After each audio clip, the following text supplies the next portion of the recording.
Hadis sahih riwayat Imam Muslim. Ada 30 orang yang pernah melihat Dajjal di dalam muka bumi. Pada zaman Rasulullah, ada seorang lelaki namanya Tamim ibn Aus Ad-Dari. Lelaki ini orang Arab, beragama Kristian. Dia naik kapal bersama dengan 30 orang daripada kabilah Lukham dan Judham. Pergi ke mana tidak diperincikan.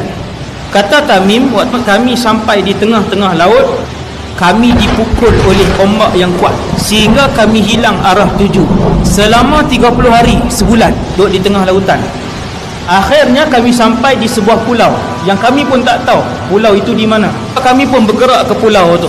Kami pun tengah berehat-rehat di pulau tu, tiba-tiba keluar seekor binatang yang pelik. Binatang ini berbulu lebat sehingga menutup seluruh bahagian badannya. Kemudian binatang ni pun datang dekat.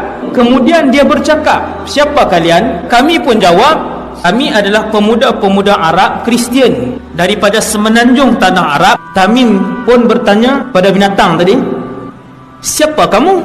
Binatang tu jawab, "Ana al-Jassasah." 30 orang ni tanya, "Jassasah tu apa?" Dia tak jawab. Dia kata, di tengah-tengah pulau ada satu orang yang sudah lama menunggu kabar berita daripada orang lain. Mereka pergi ke tengah-tengah pulau. Kata Tamim, kami pun masuk ke dalam. Kami mendapati di dalam itu ada satu orang lelaki, tubuhnya sangatlah besar. Dia bersandar ke dinding gua itu dalam keadaan kedua-dua tangannya dan kedua-dua kakinya diikat dengan satu rantai besi yang tak boleh bergerak. Kedua-dua pahanya dirapatkan ke dadanya. Kemudian lelaki yang berambut panjang itu, kerinting yang sangat kerinting. Lelaki itu bertanya kepada kami, "Man antum?" Kamu semua ni siapa? Kami Arab ni daripada semenanjung tanah Arab, naik kapal, panjang cerita. Kemudian kami pun tanya kepada lelaki tadi, "Siapa kamu?" Jadi dia tak jawab. Kemudian dia tanya beberapa soalan, 4 soalan. Soalan pertama lelaki ni tanya, "Kamu semua tahu tak tentang Tasik Tabariyah?" Yang ramai-ramai ni jawab, "Tahu." "Macam mana keadaan Tasik itu?" "Oh, airnya masih banyak." Lelaki ni kata, "Satu hari apabila kamu tengok Tasik itu hampir kekeringan, maka ketika itu aku akan keluar." Tasik Tabariyah ni Tasik di mana? Sea of Galilee. Tasik ni ada di Israel. Tuan-tuan boleh tengok Tasik itu hari ini setiap tahun dia mengalami kesurutan. Dia tanya soalan yang kedua, "Bagaimana keadaan ladang Baisan?" 30 orang ni jawab, "Ladang tu masih berbuah, kurmanya banyak." Laki yang kena ikat tu kata, "Satu hari ladang itu tidak akan lagi mengeluarkan buah." Ladang Baisan di Palestin. Ladang Baisan 1400 tahun yang lalu dia ladang kurma. Hari ini 2017, ladang tu dah jadi tanah lapang. Dan dia kata, apabila kalian melihat Nakhlu Baisan tidak lagi mengeluarkan buah, maka ketika itu zaman untuk aku muncul telah hampir. 3. Laki yang kena ikat tu tanya, "Bagaimana keadaan mata air Zughar?"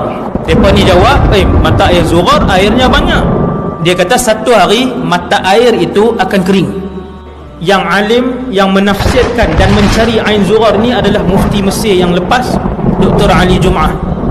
Dia buat kajian dan mereka mendapati Ain Zughar itu merujuk kepada Laut Mati. Laut Mati itu 100 tahun yang lalu penduduk di situ sebut Ain Zughar. Ketika kumpulan ulama daripada Mesir, termasuk mufti Mesir yang lalu, pergi ke situ, orang kampung sebut, "Wahai Tuan Mufti, dulu di sini adalah sebahagian daripada Laut Mati itu." Dia tunjuk satu pokok jauh daripada Laut Mati itu.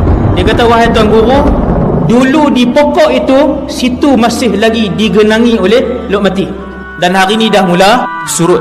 Soalan yang keempat, lelaki ni dia tanya, "Apakah Nabi yang tak pandai membaca dan menulis telah pun diutuskan?" 30 orang ni pun jawab, "Ya, Nabi itu telah pun diutuskan oleh Allah dan dia telah pun berhijrah daripada Mekah ke Yathrib, Madinah." "Adakah dia berperang dan dia diperangi?" "Ya, Nabi itu diperangi."